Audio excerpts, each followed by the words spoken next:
Students, today we will discuss about presentation skills and crisp guidelines for presentation skills in this video. So continue watch this video. Students, today we will discuss about practice. Practice makes a man perfect. That means કે practice કરીશું તો જ perfect બનાશે. Practice એક માણસને perfect બનાવે છે, સંપૂર્ણ બનાવે છે. Everyone experiences sum nervousness van presenting.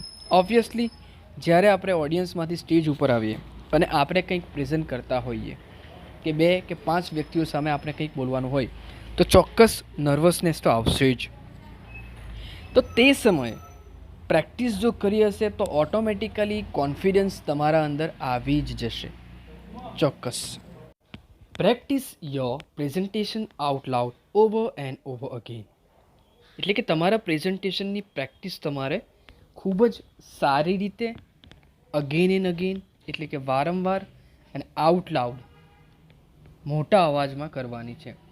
You should only need a few notes on Q cards keep you on track. Q cards તો તમે જોયા જ હશે. તમે કોઈક રિયાલિટી શો જુઓ છો, એમાં એન્કર પોતાના હાથમાં એક સ્ક્વેર કાર્ડ, ક્યુ કાર્ડ હાથમાં રાખી અને કંઈક પોઈન્ટ્સ એમાં લખેલા હોય એના ઉપરથી બોલે. હવે આખી સ્પીચ તમે લખીને બોલવા જશો તો એના માટે તમારે 2 થી 3 પેજ જોઈશે, ચોક્કસ. પણ જો તમે એક નાનો ક્યુ કાર્ડ કે જેમાં ખાલી ક્યુ પોઈન્ટ્સ લખેલા હોય અને એ પોઈન્ટ્સ પરથી તમે તમારું આખું પ્રેઝન્ટેશન આપો તો એ બેસ્ટ રહેશે.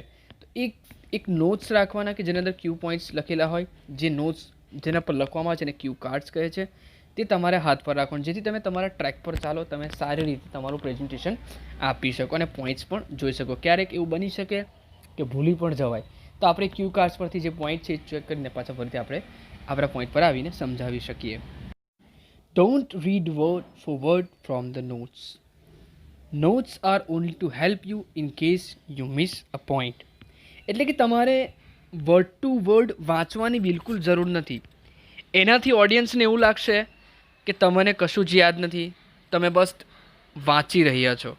એટલે તમારે નોટ્સ એટલા જ ક્યુ પોઈન્ટ્સ બનાવવાના છે જે ક્યુ પોઈન્ટ્સ તમને લખેલા હોય.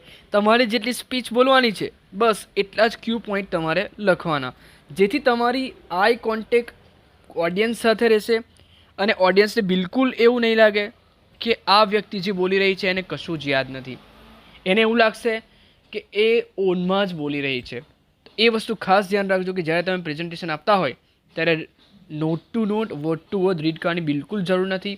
જો તમે કદાચ ભૂલી ગયા હોય તો જ એ નોટનો ઉપયોગ કરો. You can help you in case you miss a point. કોઈ પોઈન્ટ મિસ કરી ગયા હોય તો જ. Try to record and watch your practice session. Smartphones will be very handy for this purpose. તમારે તમારો જ વોઇસ રેકોર્ડ કરવાનો છે અને પછી એને જોવાનું છે, સાંભળવાનું છે કે મારો વોઇસ કેવો છે, મારાથી બધું પ્રોનાઉન્સિએશન બરાબર થાય છે, હું જે બોલું છું એ ક્લિયર બોલું છું. અને એના માટે best yes your smartphone or a tablet તમે એનો યુઝ કરી શકો. તમારો જ વોઇસ રેકોર્ડ કરો અને પછી જુઓ કે હું જે બોલું છું એ ક્લિયરલી બરાબર સંભળાય છે, તો જ તમારું પ્રેઝન્ટેશન સારું રહેશે. કારણ કે આપણે કેવું બોલીએ છીએ આપણને ખબર ન પડે એટ ધ ટાઈમ. અત્યારે હું જે બોલી રહ્યો છું મને ખબર નથી, પણ રેકોર્ડિંગ થયા પછી ચોક્કસ હું એકવાર ચેક કરીશ કે મારો જે અવાજ છે, મારું જે રીડિંગ છે, મારા જે પ્રોનાઉન્સિએશન છે એટલે કે ઉચ્ચારો છે એ બિલકુલ શુદ્ધ છે, ક્લિયર છે, તો જ હું આગળ વધીશ. નહીં તો પછી મારે એને ફરીથી બોલવું પડશે અને પ્રેક્ટિસ કરવી પડશે. Time your self. તમારા સેલ્ફને ટાઈમ આપો, સમય આપો. જેની સાથે આપણે કામ કરીએ છીએ, જેની સાથે આપણે કામ કરવાનું છે, કોની સાથે? યસ, આપણી માટે જ કામ કરવાનું છે. તો ટાઈમ આપો, સમજો અને આપણે શું ડેવલપ કરવાની જરૂર છે, આપણામાં કઈ કઈ નેગેટિવિટી છે એ દૂર કરવાની છે. આપણને પ્રોનાઉન્સિએશનમાં પ્રોબ્લેમ છે, ઉચ્ચારમાં પ્રોબ્લેમ છે, તો પ્રેક્ટિસ કરો. You can practice okay in your free time, in your leisure time. એટલે પ્રેક્ટિસ કરો અને તમે ટ્રાય કરો કે તમારી સેલ્ફને તમે ડેવલપ કરી શકો. Speak clearly and loud enough to be heard in the room. Practice the pronunciation of words if they are new to you. Look into a dictionary for meaning of words that you have come across for the first time. Speak clearly. તમારે બિલકુલ clear અવાજે બોલવું પડશે. બિલકુલ clear અવાજ એમાં હોવો જોઈએ. કોઈ પણ ઓડિયન્સમાંથી તમારો અવાજ ઇઝીલી સાંભળી શકે એટલા ક્લિયર અવાજ અને લાઉડ ઇનફ. લાસ્ટ રો પણ ખૂબ સારી રીતે તમારો અવાજ સાંભળી શકે એ રીતે લાઉડલી તમારે બોલવું પડશે. સ્પીકર હોય દેન ડોન્ટ વરી, તમારે વરી કરવાની જરૂર નથી. પણ જો સ્પીકર ન હોય તો તમારે એટલું લાઉડલી તો બોલવું જ પડશે. Practice the pronunciation of words if they are new to you. Yes, you have to practice the pronunciation of words. પ્રોનાઉન્સિએશનનો મિનિંગ થાય છે ઉચ્ચારવું. એપલ, ઓકે, એપલ, અલગ અલગ પ્રોનાઉન્સિએશન હોય. બ્રિટિશ ઇંગ્લિશ હોય કે અમેરિકન ઇંગ્લિશ હોય, બંનેના પ્રોનાઉન્સિએશન અલગ અલગ છે. તમે ઇન્ડિયન ઇંગ્લિશમાં યુઝ કરી શકો પ્રોનાઉન્સિએશન માટે, પણ પ્રોનાઉન્સિએશન ઇઝ મસ્ટ. જો તમારું ઇંગ્લિશ ખૂબ સારું હશે ને, ઓકે, તો એ પ્રોનાઉન્સિએશનના કારણે જો તમે પ્રોનાઉન્સિએશન્સ બોલશો તો કોઈ સમજશે કે આ ઇન્ડિયન ઇંગ્લિશ છે અને આ પ્રોનાઉન બોલે છે. એકચ્યુઅલી પ્રોનાઉન્સિએશન્સ બોલાય, પણ ઘણા બધા 70% ઇન્ડિયન ભૂલ કરે છે અને પ્રોનાઉન્સિએશન જ બોલે છે. Pronunciation, PRONUN, yes. તો એવા ઘણા બધા એવા વર્ડ્સ છે કે જે આપણે મિસ્ટેક કરીએ છીએ, જેને આપણે ક્લિયરલી હજુ પણ બોલી શકતા નથી. તો પ્રોનાઉન્સિએશન ઇઝ મસ્ટ. તમારે પ્રેક્ટિસ કરવી જ પડશે, તો જ તમારી સ્પીચ ક્લિયર રહેશે, અને સ્પીચ ક્લિયર રહેશે તમારું પ્રેઝન્ટેશન બેસ્ટ જશે. Look into a dictionary for meaning of words that you have come across for the first time.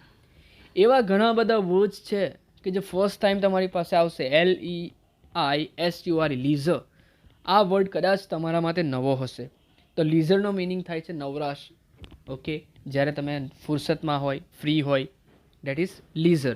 તો આ વર્ડ જો તમારા માટે નવો હોય તો તમે પહેલાં સ્પીચમાં એડ કરતાં પહેલાં ડિક્શનરીમાં જોઈ લો આ વર્ડનો મિનિંગ શું થાય છે, અને પછી જ આગળ વધો. ક્લિયર? તો વર્ડ ક્લિયર હશે તો તમે એને યુઝ પણ ઇઝીલી કરી શકશો. અને પછી વર્ડ જ જો ક્લિયર નહીં હોય તો તમે યુઝ કેવી રીતે કરશો? એટલે એના માટે કમ્પલસરી તમારે ડિક્શનરી જોવી જ પડશે. હવે તો બધું જ ઓનલાઈન થઈ ગયું છે. તમે તમારો સ્માર્ટફોન યુઝ કરી અને ગૂગલ પર ડિક્શનરી યુઝ કરી શકો. Clear? Remember that everyone experiences nervousness when presenting. Take a deep breath before start your presentation. Yes, બધાને જ નર્વસનેસ હોય. આજે તમારો સેમિનાર હોય કોલેજના અંદર, તો સવારનું શું રાતનું તમે પ્રેક્ટિસ કરશો અને તમને નર્વસનેસ લાગશે કે કાલે મારો વાઇવા છે, કાલે મારો સેમિનાર છે. નર્વસનેસ બધાને જ હોય. જ્યારે પ્રેઝન્ટ આપણે કંઈ કરવાનું સ્ટેજ ઉપર ખાસ કરીને, તો નર્વસનેસ બધાને જ રહેશે. Take a deep breath before start your presentation. Deep breath, ઊંડો શ્વાસ લેવાનો. ઊંડો શ્વાસ લીધો એટલે ઓટોમેટિકલી તમારા પલ્સ જે છે એ નોર્મલ થઈ જશે, શાંત થઈ જશે. તમારી બ્રિથિંગ સિસ્ટમ થોડી ડાઉન થશે. કારણ કે જ્યારે આપણે નર્વસનેસમાં હોય, આપણે પ્રેઝન્ટેશન આપવાનું હોય, ઓબ્વિયસલી આપણું પ્રેશર અપ થઈ જશે. તો પ્રેશરને નોર્મલ કરવા માટે તમારે ડીપ બ્રીથ 2-3 વખત લેવાના. હું કહું છું 5 ટાઈમ કરવાનું, એવું 5 વખત તમારે ડીપ બ્રેથ લેવાના and start your presentation.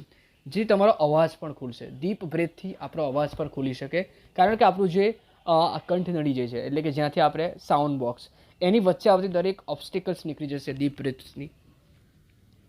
Also remember 60-20-20 rule. 60:20:20. એક રેશિયો આપેલો છે, 60:20:20. Look 60% of times towards audience who make you comfortable. 60% જે ટાઈમ છે તમારા પ્રેઝન્ટેશનનો, એ audience who make you comfortable, કે જે ઓડિયન્સ તમને કમ્ફર્ટેબલ બનાવશે એન્ડ ગીવ યુ કોન્ફિડન્સ, અને તમને કોન્ફિડન્સ આપશે.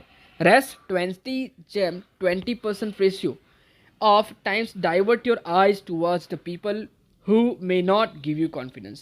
અને જે વ્યક્તિઓ તમને કોન્ફિડન્સ નથી આપતા, તમને એટેન્શન નથી આપતા, તો તેમના માટે તમારે 20% ટાઈમ ડાયવર્ટ કરવાનો છે, અને એ ટાઈમને તમારે આઈઝ કોન્ટેક્ટ કરવાના છે. જે લોકો ધ્યાન નથી આપતા એમની સામે આઈ કોન્ટેક્ટ કરો તો એ ધ્યાન આપશે. ક્યારેક કોલેજમાં એવું બને, પ્રોફેસર લેક્ચર આપતા હોય અને કોઈનું ધ્યાન ના હોય, તો પ્રોફેસર વધારે એ વ્યક્તિ સામે જ જોશે જે ધ્યાન નથી આપતો, જેથી એને એવું લાગે કે સર મને કે મેડમ મને જુએ છે એટલે મારે ધ્યાન આપવું જોઈએ. That is eye contact. This will make audience think that you are looking, having an eye contact with the entire audience. તો એનાથી શું થશે એક ફાયદો, કે ઓડિયન્સ એવું વિચારશે, એવું થિંક કરશે કે તમે બધાને જોઈ રહ્યા છો, તમે બધાની સાથે આઈ કોન્ટેક્ટ કરી રહ્યા છો વિથ ધ એન્ટાયર ઓડિયન્સ. લગભગ બધાને જુઓ છો. જ્યારે આઈ કોન્ટેક્ટ થાય તો રિલેશન નું સ્ટાર્ટિંગ થાય. That is eye contact is must for every presentator in the world. તો તમારે શું કરવાનું છે? સેકન્ડ થિંગ આપણો આઈ કોન્ટેક્ટ કરવાનો છે બધાની સાથે. 60:20:20ના ટાઈમના અંદર તમારે તમારું પ્રેઝન્ટેશન પૂરું કરવાનું છે અને એના અંદર વિથ આઈ કોન્ટેક્ટ તમારે બેસ્ટ પ્રેઝન્ટેશન આપવાનું છે. ચોક્કસ કોલેજના અંદર આપણે આનું એક પ્રેક્ટિકલ પણ રાખીશું. આ તમારા ફ્યુચર માટે છે. ઓકે, એક્ઝામ તો થયા કરશે, એક વાત તમને કહું, એક્ઝામમાં માર્ક્સ પણ આવ્યા કરશે, પણ તમે એક બેસ્ટ બીએસસી બેચલર બનવાની સાથે સાથે એક બેસ્ટ પ્રેઝન્ટેટર બની જાઓ, એક બેસ્ટ સ્પોક પર્સન બની જાઓ, તો ફ્યુચરમાં તમે ઘણા બધા વ્યક્તિની ઉપર રૂલ કરી શકશો, ઘણા બધા વ્યક્તિઓને સુપરવાઇઝ કરી શકશો. કારણ કે તમારી એબિલિટી છે ટુ ટેકલ અ પ્રેઝન્ટેશન આપવાની. જો પ્રેઝન્ટેશન સારું નહીં હોય, સ્પીચ સારી નહીં હોય, ઓટોમેટિકલી તમારું પર્સનાલિટી થોડી ડાઉન થશે. ભલે તમારા પર્સન્ટેજ ડિસ્ટિંક્શન છે, રાઈટ, તમે કોલેજમાં ગોલ્ડ મેડાલિસ્ટ છો, પણ જ્યારે એ ગોલ્ડ મેડાલિસ્ટ બન્યા પછી સ્પીચ આપવાની હોય અને સ્પીચમાં તમે આમ તેમ કરીને સ્પીચ આપી દો, તો એ જે બેલેન્સ જળવાવું જોઈએ ને તમારી જે કહેવાય ને એક લેવલનું, એ લેવલનું બેલેન્સ નહીં જળવાય, ઇક્વલ નહીં થાય. અને જો તમે બેસ્ટ સ્પીચ આપી તો એની સાથે સાથે તમારું ઓટોમેટિકલી પર્સનાલિટી અપ થઈ જશે. ઓકે, તમારે ક્લાસમાં પણ એવા વ્યક્તિઓ હશે, એવા સ્ટુડન્ટ્સ હશે કે જેમનું પ્રેઝન્ટેશન સ્કિલ્સ બહુ ડેવલપ્ડ હોય, બહુ સારી સ્પીચ આપે, અને એ સ્પીચ આપે ત્યારે આપણને સાંભળવાનું પણ ગમે. ઓકે, તો એવી સ્પીચ તમે આપી શકો, એવા વ્યક્તિ જો એકવાર બની ગયા, ચોક્કસ તમારી પર્સનાલિટી બીજા બધા કરતાં અલગ હશે ઇન ફ્યુચર. અને ખાસ કરીને વર્ક પ્લેસ જે તમારો છે ત્યાં તમે તમારું પ્રેઝન્ટેશન ઇફેક્ટિવલી આપશો, કોન્ફિડન્સથી આપશો, સ્પીચ ક્લિયર રાખશો, આઈ કોન્ટેક્ટ રાખશો, તો તમારું પ્રમોશન પાક્કું છે. તમને તમારી જે પોસ્ટ છે એના ઉપરની પોસ્ટ પર આવતા બહુ વાર નહીં લાગે, એની હું ગેરંટી આપું. કારણ કે તમે ખૂબ સારી રીતે વ્યક્તિઓને પોતાની તરફ ખેંચી શકો છો with this skill, and that is presentation skill. Your body language is must for presentation skill. Automatically જો તમારી પ્રેઝન્ટેશન સ્કિલ સારી હશે, તમારી બોડી લેંગ્વેજ બેસ્ટ હશે, અને બોડી લેંગ્વેજ બેસ્ટ હશે તો તમે બીજા કરતાં ઓટોમેટિકલી અલગ પડશો. કારણ કે ઘણા બધા એવા વ્યક્તિઓ પણ છે કે જે કંપનીમાં નોકરી કરે છે, સારી એવી પોસ્ટ ઉપર હોય છે, પણ એમનું ડ્રેસઅપ જે હોય છે ને એ બિલકુલ સિમ્પલ હોય, એમની વાત કરવાની રીત ટિપિકલ ગુજરાતી હોય, તો ઓટોમેટિકલી એની કામ બસ એના પોસ્ટ પૂરતું રહી જશે. પરંતુ તમારું ડ્રેસઅપ ખૂબ સારું હશે, તમારી સ્પીચ ક્લિયર હશે, તમે ઇંગ્લિશ યુઝ કરશો, ટિપિકલ ઇંગ્લિશ વર્ડ પર યુઝ કરશો, તો ઓટોમેટિકલી તમે બીજા કરતાં કંઈક અલગ લાગશો. તમારા મેનેજરને એવું કંઈક થશે કે ના આ કંઈક આગળ કરી શકે એમ છે, તો ઓટોમેટિકલી તમારું જલ્દી પ્રમોશન થઈ જશે. તો તમારે આ વસ્તુ પણ શીખવી પડશે. પ્રમોશન લેવું હોય, ઊંચી પોસ્ટ ઉપર આવવું હોય, તો પણ તમારી બોડી લેંગ્વેજ અને પ્રેઝન્ટેશન સ્કિલ્સ તમારે ડેવલપ કરવી પડશે. Now the next topic, crisp guidelines for making presentations. કેટલીક main topic, main notes, main guidelines આપેલી છે, માર્ગદર્શિકા આપેલી છે કે જ્યારે તમે તમારું પ્રેઝન્ટેશન્સ બનાવતા હોય તો આટલી વસ્તુઓનું જો ધ્યાન રાખો તો ચોક્કસ તમારું પ્રેઝન્ટેશન 5 સ્ટાર હશે, તમારું પ્રેઝન્ટેશન બેસ્ટ રહેશે. નો મોર દેન 2 ફોન્ટ્સ પર સ્લાઇડ. તમે પાવર પોઈન્ટ પ્રેઝન્ટેશન અંદર સ્લાઇડ્સ બનાવશો તો એ સ્લાઇડ્સ 2 કે 2થી વધારે, નો મોર દેન 2 ફોન્ટ્સ, એટલે કે અલગ અલગ ફોન્ટ્સ હોય એ સ્લાઇડના અંદર, તો એ ફોન્ટ્સ એક જ ટાઈપના હોય તો બેસ્ટ રહેશે. રીડિંગના અંદર બિલકુલ પ્રોબ્લેમ નહીં આવે. જેમ કે તમે સેરિફના એરિયલ કે સેરિફ બેમાંથી કોઈ એક સિલેક્ટ કર્યું તો આખા પ્રેઝન્ટેશનની અંદર સેરિફ ફોન્ટ જ યુઝ કરવા પડશે. તો એનાથી શું થશે, તમારું પ્રેઝન્ટેશન નીટ એન્ડ ક્લીન લાગશે અને બહુ ગૂંચવાડ્યા વળ્યું નહીં હોય, કોમ્પ્લેક્સ નહીં હોય એના અંદર. Second, use sense serif fonts. જો તમે સેન્સ સેરિફ ફોન્ટ્સ યુઝ કરશો એ બેસ્ટ રહેશે પ્રેઝન્ટેશનના અંદર, કારણ કે બિલકુલ નોર્મલ હોય છે, જે રીતે આગળ ટેક્સ્ટ બુકના અંદર છે, અને ઇઝીલી રીડ થઈ શકે એવા હોય, જેથી ઓડિયન્સ પણ રીડ કરી શકે અને તમે પ્રેઝન્ટેશન આપતા હોય તો તમે પણ ઇઝીલી એને રીડ કરી શકો અને સમજાવી શકો. Serif fonts with curves, times New Roman, આ અલગ અલગ ટાઈપ્સ છે ફોન્ટ્સના, એ યુઝ કરી શકો. Sans serif fonts, clean, block fonts, Arial, એ પણ તમે યુઝ કરી શકો. સ્ક્રિપ્ટ કેવી હોય તો handwriting fonts, Lucida handwriting, this font is Arial, this font is Comic Sans, this font is Trebuchet. તો આ અલગ અલગ પ્રકારના ફોન્ટ્સ આપેલા છે જે તમે યુઝ કરી શકો અને તમારું પ્રેઝન્ટેશન પરફેક્ટ બનાવી શકો in return in computer power point presentation. Serif fonts take longer to read. This font is Times New Roman. This font is Courier. The serif fonts take longer to read. Serif ફોન્ટ્સને કદાચ વાંચવામાં બહુ longer કહેવાય, વધારે છે, લાંબા કહેવાય. This font is Times New Roman. Times New Roman font તમે જોઈ શકો છો, ક્લિયર છે અને સાઇઝમાં થોડા લાર્જ પણ છે. This font is Courier. આ અલગ અલગ પ્રકારના ક્યુરિયર ફોન્ટ્સ છે. યુઝ એટલીસ્ટ અ 32 પોઈન્ટ ફોન્ટ. તમારે ફોન્ટની જે સાઇઝ છે કેટલા પોઈન્ટની રાખવાની છે? યસ, 32 પોઈન્ટની રાખવાની છે, જેથી તમારા ફોન્ટ એક્ઝેક્ટલી જ્યારે પ્રોજેક્ટર ઉપરથી પ્રોજેક્ટ કરવાના હોય વોલના ઉપર, વ્હાઇટ વોલના ઉપર, તો દેખાય.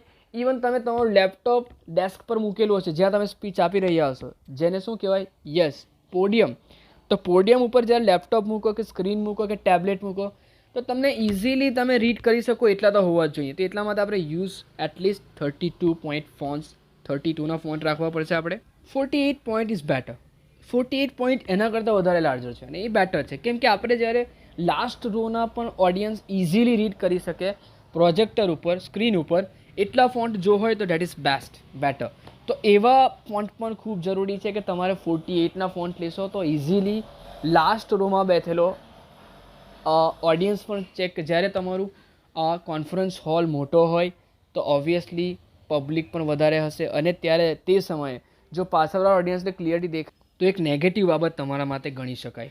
તો એટલા માટે 48ના જો ફોન્ટ હશે તો બેસ્ટ તમારા માટે છે. 48ના ફોન્ટ લાર્જર પણ હોય, બિગર પણ હોય, તો ઇઝીલી રીડ કરી શકાય. Even you can read it on the stage and your last row of audience can read also easily that 48 point fonts that is best for you. Next, keep size consistent. આપણે જે size છે એ consistent રાખવાની છે, જેટલી જરૂર હોય એટલી જ રાખવાની છે. વધારે લાર્જ કે વધારે સ્મોલ એ આપણા ઓડિયન્સ અને આપણા જે હોલ છે, ઓડિટોરિયમ છે કે આપણો જે કોન્ફરન્સ હોલ છે એના ઉપર ડિપેન્ડન્ટ છે. જો કોન્ફરન્સ હોલ નાનો હોય, મીટિંગ હોય, તો ઓબ્વિયસલી તમે જેટલા ફોન્ટ રાખશો કન્સિસ્ટન્ટ રહેશે. પણ જો ઓડિટોરિયમ હોય મોટું અને પબ્લિક પણ વધારે હોય તો ઓબ્વિયસલી લાર્જર 48 એ બેટર છે. Don't use all caps, it max it difficult to read. એટલે કે તમે કેપિટલ લેટર રાખશો બધા જ તો ઓબ્વિયસલી રીડિંગમાં પ્રોબ્લેમ થશે, કેમ કે સાયકોલોજીકલી, સાયન્ટિફિકલી આપણું માઇન્ડ જે આપણે પહેલાંથી રીડિંગ કરતા આવ્યા છે એ કેચઅપ ઇઝી કરી લે. તો HARD હાર્ડ જો સ્મોલમાં છે ઇઝીલી કરી શકે, પણ HARD તો આપણે એક એક કેપિટલ લેટર જોવો પડશે, તો રીડિંગમાં પ્રોબ્લેમ રહેશે. તો એનેથી રીડઅપ કરવા માટે, ઓકે, એ મુશ્કેલીમાંથી દૂર આવવા માટે આપણે કેપિટલ લેટરનો ઓછામાં ઓછો યુઝ કરીએ. જો ટાઇટલ હોય તો તમે કેપિટલ યુઝ કરી શકો, બટ જો બોડીઝ ફોન્ટ હોય તો તમારે કેપિટલ લેટર યુઝ કરવાની જરૂર નથી. તમે સિમ્પલ શોર્ટ આલ્ફાબેટ પણ યુઝ કરી શકશો. તો એ પણ એક ઇમ્પોર્ટન્ટ થિંગ છે તમારા માટે કે don't use capital letters everywhere. Only you can use it on title or any important thing. Use bold when you want something to stand out. આખી સેન્ટેન્સમાંથી કે પેરેગ્રાફમાંથી એક બે વર્ડને તમારે હાઇલાઇટ કરવા છે કે એને તમારે ડિટેલમાં એક્સપ્લેન કરવાના છે કે એ તમારા મેઇન પોઈન્ટ છે, that in you can use bold and you have already learnt about bold word. એટલે કે બ્લેક બી લખેલું હોય એના પર ક્લિક કરશો તો તમારું જે સેન્ટેન્સ છે કે તમે જે સિલેક્ટ કરેલ વર્ડ છે એ બ્લેક કલર ડાર્કમાં આવી જશે એન્ડ બોલ્ડ થઈ જશે.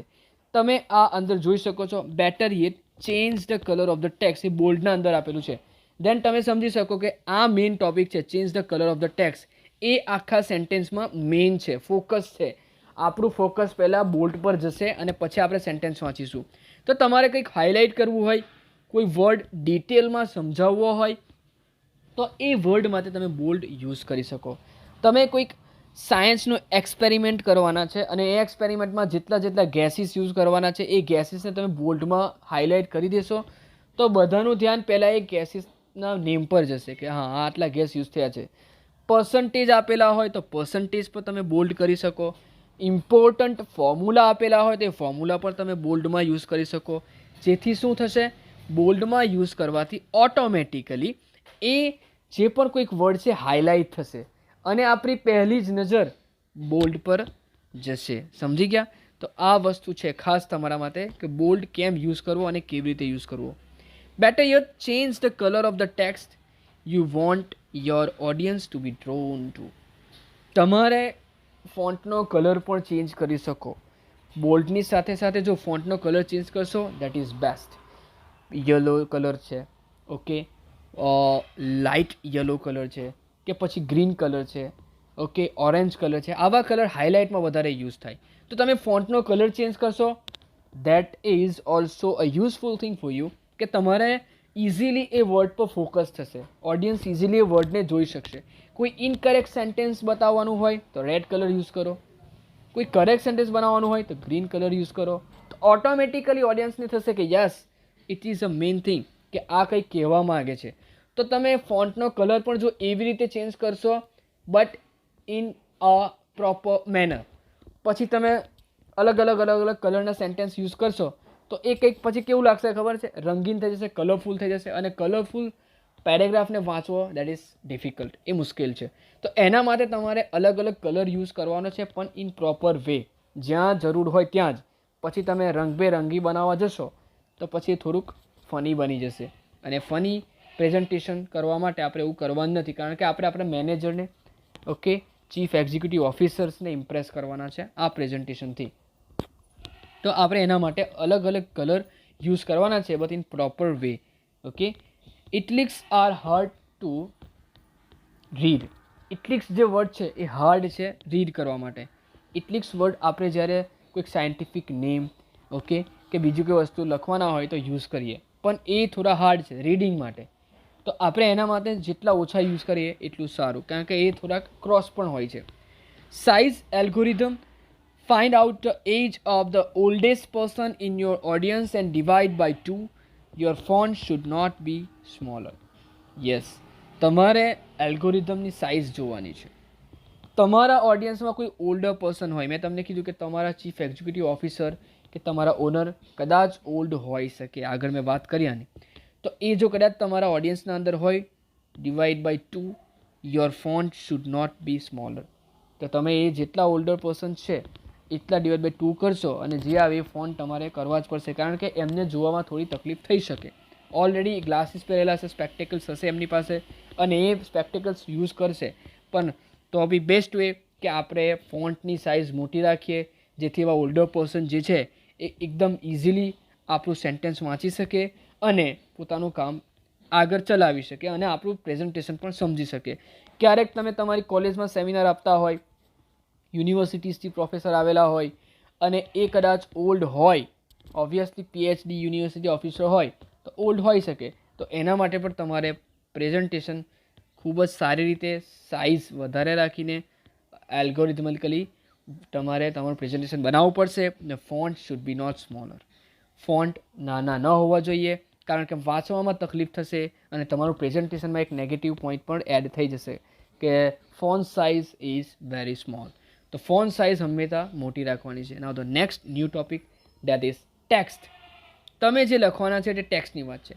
Avoid excessive verbiage leading to excessively lengthy text that is not only redundant but also repetitive and reiterative. Too much text make it difficult to see and process the information. Avoid excessive verbiage. Verbiage એટલે કે verb જે છે, leading to excessively lengthy text that is not only redundant but also repetitive and reiterative. એટલે કે આપણે મોટા ને મોટા પેરેગ્રાફ જો લખી દઈશું, ઓબ્વિયસલી ઓડિયન્સ એટલું ફાસ્ટ વાંચી ના શકે, ઇવન આપણે પણ ના વાંચી શકીએ. રિપીટ કરવું પડશે, અને રિપીટ કરવાનો એટલો બધો ટાઈમ હોય ના. ઓકે, એન્ડ રિટ્રેટિવ એટલે કે આપણે એને સમજી પણ ઇઝી ના શકીએ. જો આપણે નાના નાના પોઈન્ટ્સ લખેલા હશે બુલેટ્સના અંદર, પોઈન્ટ્સ ઇઝીલી આપણે જોઈ શકશું. જેમ કે આપણે કેરેક્ટરિસ્ટિક્સ ઓફ લાયન સમજાવતા હોય, ઓકે, તો આપણે ખાલી લખવાનું ટીથ, તો આપણે સમજાવી શકીએ કે it's type, face it's type, hairs, legs. હવે આખા પેરેગ્રાફ લખી દેશો તમે કે yes 2 eyes and the eyes are dark green white orange and other things, તો એ વાંચવામાં બહુ ટાઈમ જશે અને એ લોકોને ખરેખર રિપીટ નહીં થઈ શકે, એ વસ્તુ પણ બની શકે. તો એના માટે એવોઇડ એક્સેસિવ વર્બિએજ ઓછું કરવું પડશે, અને મેઇન પોઈન્ટ્સ લખો તો વધારે સારું. તમારું પ્રેઝન્ટેશન ખૂબ સારું લાગશે, ક્લીન એન્ડ નીટ લાગશે. Too much text makes it difficult to see and process the information. Yes, excellent. Too much text વધારે પડતું લખાણ હશે, જે રીતે કે તમારે ટેક્સ્ટ બુકમાં અત્યારે વધારે પડતું લખાણ બહુ જ આપી દીધું છે. તમે જુઓ છો ટેક્સ્ટ હેડિંગ છે પણ નીચે તમે જુઓ કેટલું બધું આપેલું છે. તમે જોઈને જ બોર થઈ જશો કે આ તો બહુ વાંચવું પડશે, આ MCQમાં તો કેટલું વાંચવાનું. ઓકે, તો તમે બોર થઈ જશો, ઓડિયન્સ પણ એવી રીતે બોર થાય. તો એ માટે આપણે ટેક્સ્ટને ટુ મચ ટેક્સ્ટ એવોઇડ કરવાના છે, કેમ કે difficult to C and process the information. આપણે ઇન્ફોર્મેશન કલેક્ટ કરવી હશે તો એ આખું વાંચવું પડે અને પછી ઇન્ફોર્મેશન કલેક્ટ કરવી પડે. એના કરતાં બેસ્ટ વે નાના નાના પોઈન્ટ બનાવીને તમારું પ્રેઝન્ટેશન બનાવશો, that is best. People will either try to read everything or copy down everything and will quickly lose interest. People શું કરશે?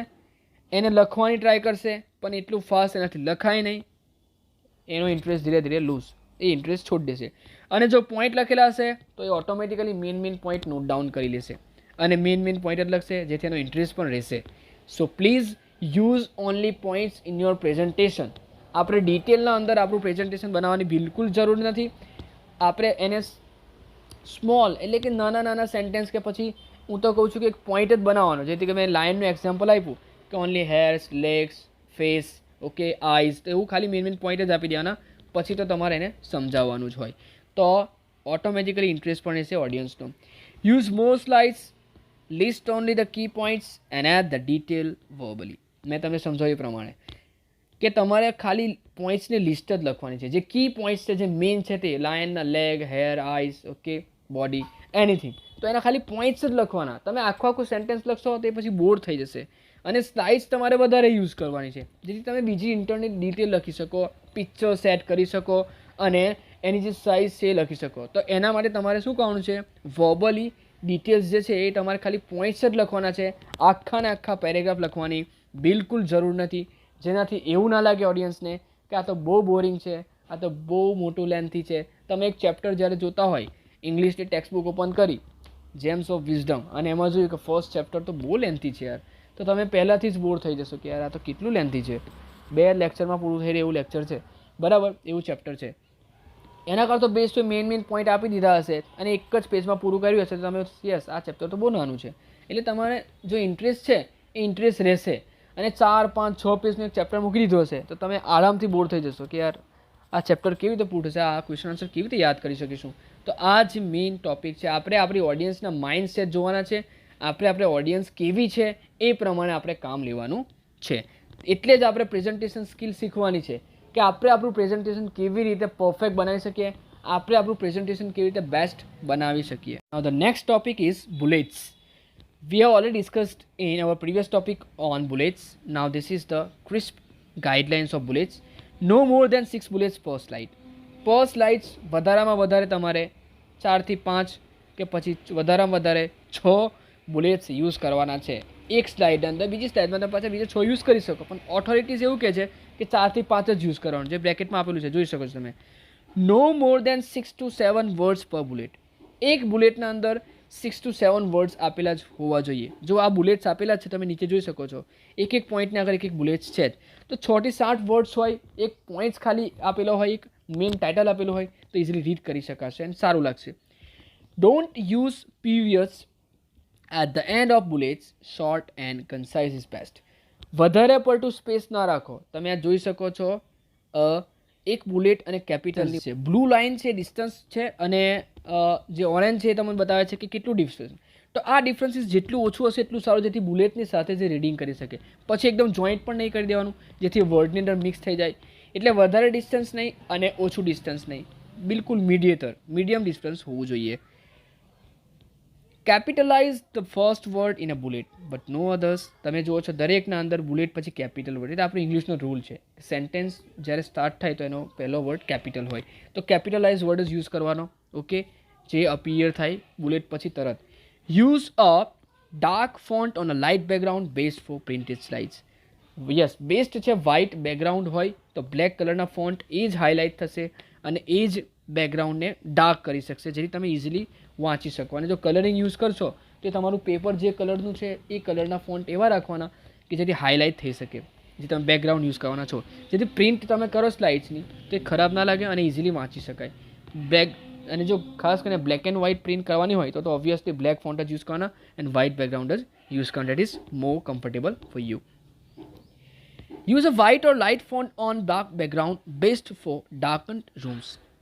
કદાચ આપણું ઓડિટોરિયમમાં લાઇટ બંધ હોય જ્યારે પ્રેઝન્ટેશન ચાલુ હોય કે પછી આપણે મિટિંગ હોલના અંદર, તો ડાર્ક જે બેકગ્રાઉન્ડ છે એ રાખવું પડશે અને લાઇટ ફોન્ટ એટલે કે બ્લેક બેકગ્રાઉન્ડ ને white font, yellow font, green font, red font. તો એનાથી શું થશે કે જે આપણું ડાર્કન રૂમ છે, જ્યારે રૂમની લાઇટો બંધ કરી દેવામાં આવશે તો તમારું પ્રેઝન્ટેશન બિલકુલ ક્લિયરલી દેખાશે તમને અને ખૂબ સારું લાગશે. Microsoft created templates that work, use them too many colors other when it's overwhelm the eyes. એટલે કે માઇક્રોસોફ્ટ જે છે એને ખરા ક્રિએટ ઓલરેડી ટેમ્પલેટ કરેલા જ છે, વર્ક કરેલું છે કે જેનાથી આપણે જેનો યુઝ કરી શકીએ અને ઇઝીલી આપણું કામ કરી શકીએ. કેમ કે માઇક્રોસોફ્ટે રેડી જ આપી દીધા ટેમ્પલેટ્સ, એટલે તમારે બહુ મહેનત કરવાની જરૂરત જ નથી. ટેમ્પલેટ્સ યુઝ કરી શકશો તમે. WPS ઓફિસ જો તમારા મોબાઈલમાં હોય કે માઇક્રોસોફ્ટ ઓફિસ હોય તેમાં પણ રેડી સ્લાઇડ્સ આપેલી જ હોય છે. તમારે જે પ્રમાણનું પ્રેઝન્ટેશન હોય એ પ્રમાણનું ટેમ્પલેટ્સ રેડી યુઝ કરી શકો. ખાલી તમારે અંડર એડિટ જ કરવાનું હોય. તમારો જે મેઇન ટોપિક છે એ તમારે ટાઈપ કરવાનો હોય. Too many colours overwhelm the eyes. મેં તમને આગળ જ કીધું હતું કે કલરનો યુઝ તમારે વાઇઝલી કરવો પડશે. ઓકે, પ્રોપર યુઝ હશે કલરનો તો તમારું રંગબેરંગી નહીં લાગે, કલરફુલ નહીં લાગે અને કંઈક અલગ લાગશે. જો વધારે કલર યુઝ કર્યો છે તો એને ખરાબ લાગશે. બેસ્ટ વે, થોડા કલર યુઝ કરો પણ સારી રીતે યુઝ કરો. Use a numerical colour in every slides.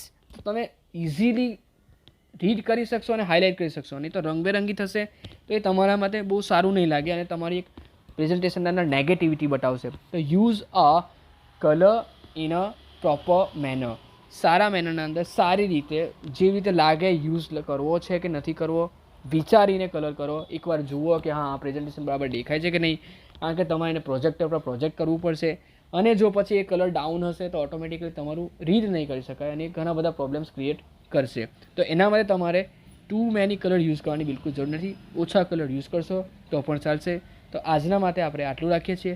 Continuous next લેક્ચરના અંદર આપણે કરીશું અને ઇન્શાલ્લાહ નેક્સ્ટ લેક્ચર આપણે ગૂગલ મીટ પર જ લાઈવ કરીશું, કારણ કે આ ટૉપિક એવો હતો કે જેના અંદર અવાજ પર ક્લિયર જોઈશે અને તમે ખૂબ સારી રીતે વાંચી શકો. એટલા માટે મેં આ વિડીયો બનાવ્યું. Okay, thank you very much. Write down the main important topics from it. Okay, it will ask in your exam. Thank you.